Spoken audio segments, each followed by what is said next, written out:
দেবর এএসপি পলাশের বিয়ে কোনোভাবে মেনে নিতে পারেনি মেজ ভাবি পাপিয়া সেন সাহা। পলাশ সুস্মিতার বিয়েতে তাই সবসময় মন খারাপ ছিল পাপিয়া সেন সাহার। বিয়ের অনুষ্ঠানের একাধিক ভিডিও ক্লিপে দেখা গেছে পাপিয়া ভালো নেই।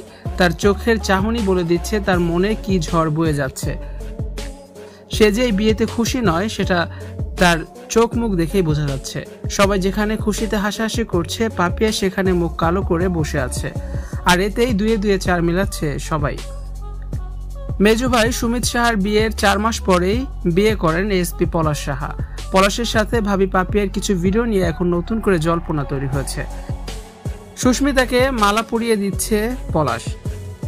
মালা বদলের এই সময় পাপিয়া মুখ কালো করে আছে। আর এখানে তার চোখের চাহনি যেন অনেক কিছুই বলে দিচ্ছে। বিয়েতে সে অখুশি, যেন চিতার আগুন জ্বলছে দাউ দাউ করে তার বুকে। গায়ে হলুদের অনুষ্ঠানেও মন খারাপ ছিল পাপিয়ার। এমন শুভ দিনে কেন সে দুঃখী?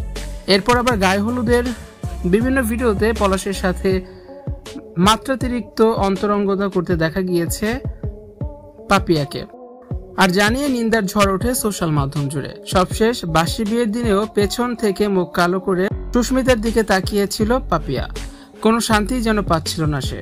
দেবরের বিয়ে যেন দুই চোখেই দেখতে পারছে না পাপিয়া। যেন অনেক কষ্ট করেই এই বিয়ের অনুষ্ঠানে সে রয়েছে। পাপিয়া পলাশের যে সম্পর্ক স্বাভাবিক ছিল না, ভিডিওগুলোতেই তার কিছুটা আঁচ পাওয়া যায়। পাপিয়া পলাশের সংসার ভাঙতে যেন উঠে পড়ে লেগেছিল। সবসময় পলাশ সুস্মিতার পেছনে পেছনে লেগেই থাকতো পাপিয়া। মাঝে মাঝে পলাশের বাড়িতে সে বেড়াতে যেত।